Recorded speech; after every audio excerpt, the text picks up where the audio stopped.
In the news this week, anti-Semitism and migrant issues come into focus as Labour and Liberal launch their campaign rallies ahead of early polling. Prominent community advocate Suresh Rajan's exclusive take. Also tonight, differentiating the Liberals and the Nationals. Regional election battle heats up as the Conservatives fight to win the stronghold. And a woman is extradited from the UK back to WA to face more than 100 stealing offences. And later, Dr. Andrew Miller's comment.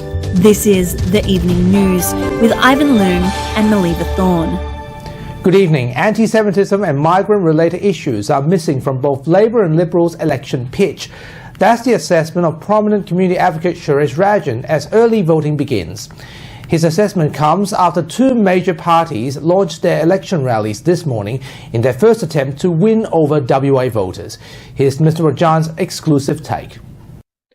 I think what's been disappointing when you look at both of the speeches done by the party leaders, there has been no comment made in either of those two speeches in regard to some of the anti-Semitism that we've talked about previously. The anti-Semitism issue is a significant issue.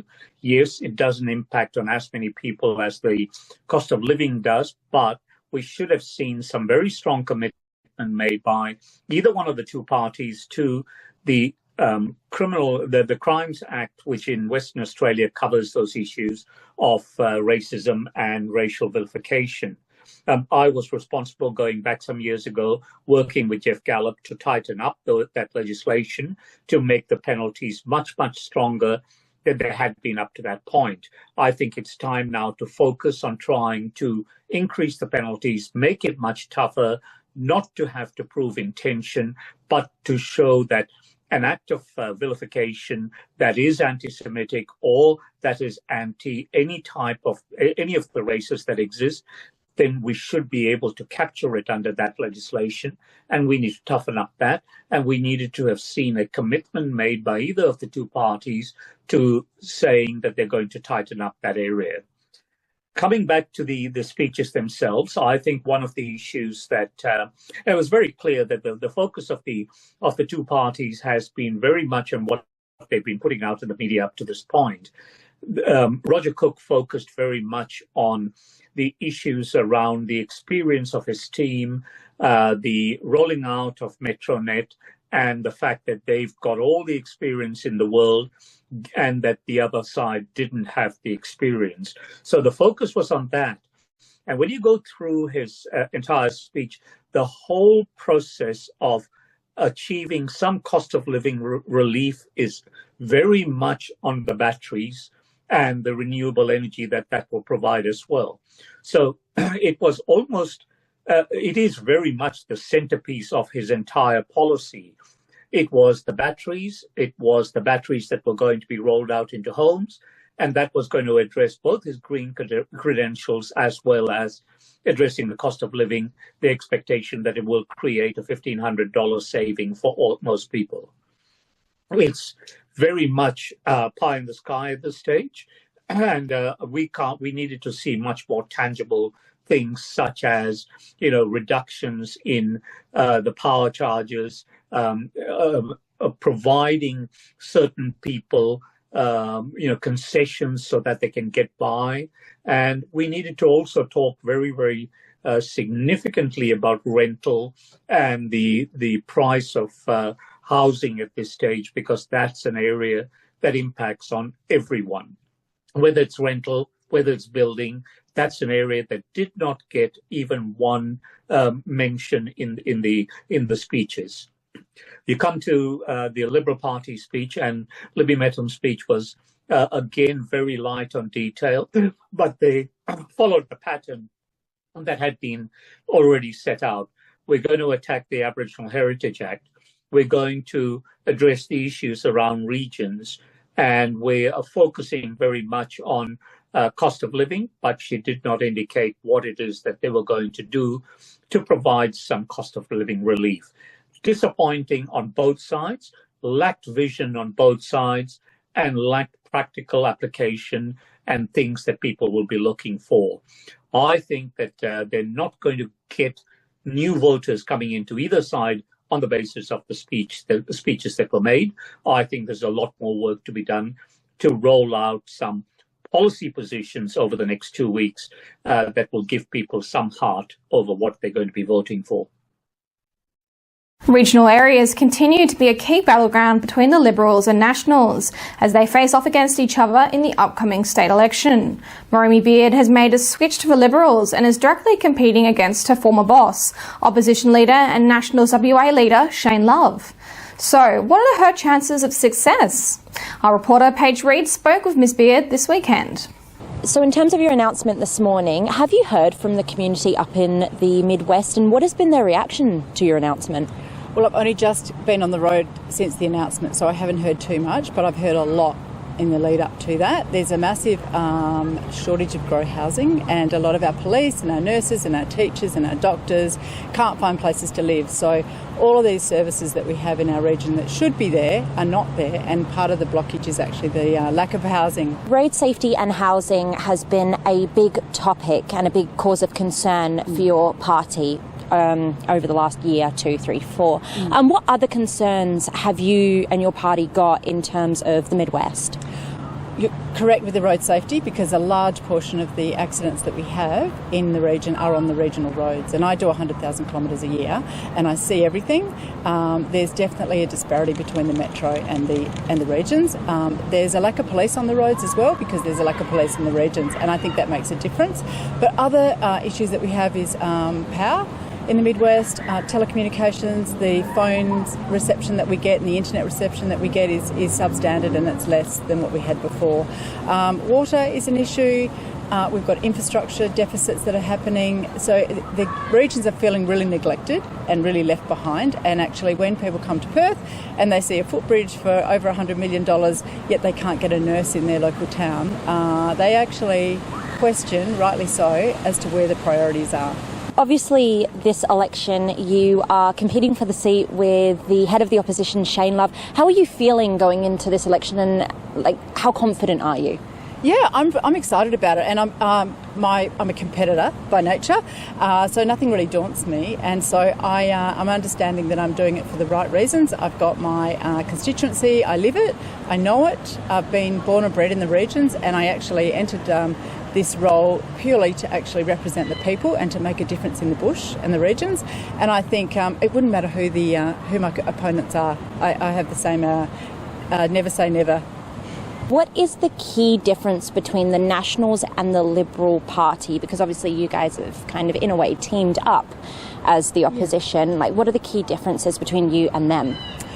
For me personally, I actually find it for the regions, which is what I'm fighting for, a benefit to be sitting in the party, which is the lead party. So I'll be sitting in the party room with the Attorney General, with the Premier and with the Treasurer. And I think for the regions, that can only be a benefit to the regions and a benefit to getting things done for the regions. WA Police Financial Crime Squad detectives have travelled to the United Kingdom to extradite a 62-year-old woman charged with 103 offences related to an investigation into a series of thefts. It will be alleged that during the time of the offence, the accused was employed in an administrative role at a contracting company in Port Candy. Between 2007 and 2013, while in a position of trust, the woman allegedly deposited numerous business checks into a personal bank account and used company funds to pay for her personal bills and services. It is further alleged that she made multiple transactions transferring money from business bank accounts directly into her personal account. The total amount stolen is alleged to be $1.6 million. The woman has been charged with 103 counts of stealing as a servant.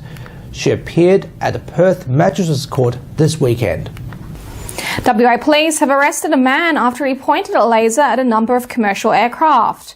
Cannington Police Station police officers worked with Police Air Wing to arrest a man aged 52 years old over the incident.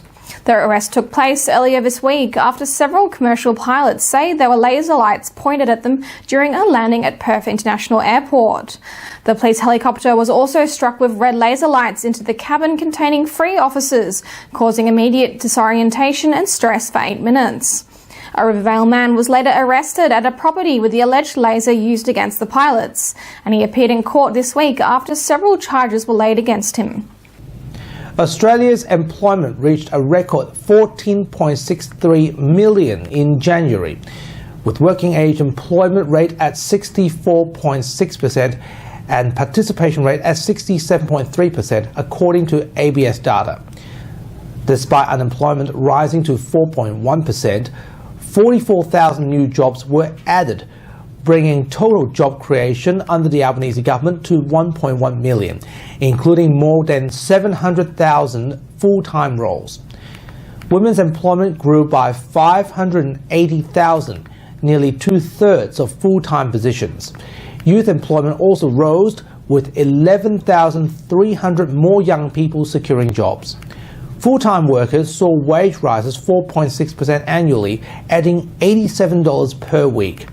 Real wages, adjusted for inflation, grew 0.5% in the quarter and 0.8% over the year. Federal Treasurer Jim Chalmers welcomed the figures, but acknowledged that many Australians continue to face cost of living pressures. And now, here is Dr. Andrew Miller with his weekly medical and news commentary. Hi, thanks for your time. It's really interesting to see that health is taking a very central role in the state's election campaign in Western Australia coming up, and that both Labor and Liberal are making some pretty big promises. Liberal Party coming out saying they're going to rebuild Royal Perth Hospital, which, as we can all imagine, is a very long-term promise, and one that would be welcomed, I'm sure, because we're about close to 2,000 beds short of where we need to be in Western Australia to provide proper care to people here due to failure of both parties over the long term to deliver on their promise to look after the health of Western Australians.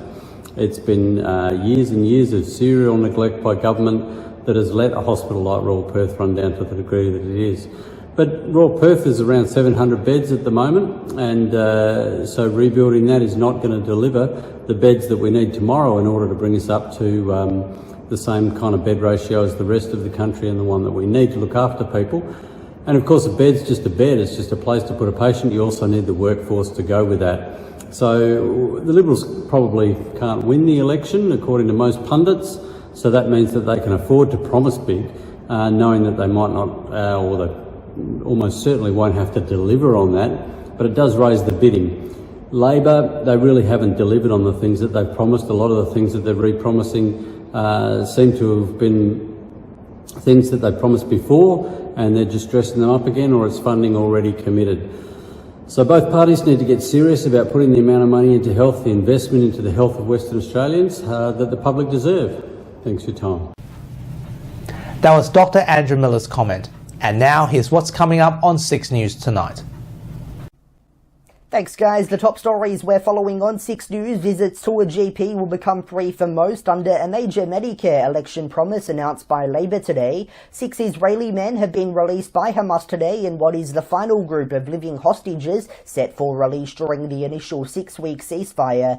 And 6 News has announced that live debates featuring key Senate candidates will be broadcast in the lead up to the federal election. You can watch live 24/7 on the 6 News YouTube channel. For now though guys, it's back to you. Thank you very much. And it's only 2 weeks until the state election, with things certainly heating up. And we're following every twist, every turn live on our social media pages, so remember to stay tuned to that. And that's our weekly news and current affairs. We have the latest news on our website, wamnnews.com.au. Remember to subscribe to the WAMN Extra News Club so we can continue our work in the community. Full details on wamnews.com.au/news/extra. From Melly Page, Peter, myself, wish you good health, good night. See you next Sunday. Thanks for watching.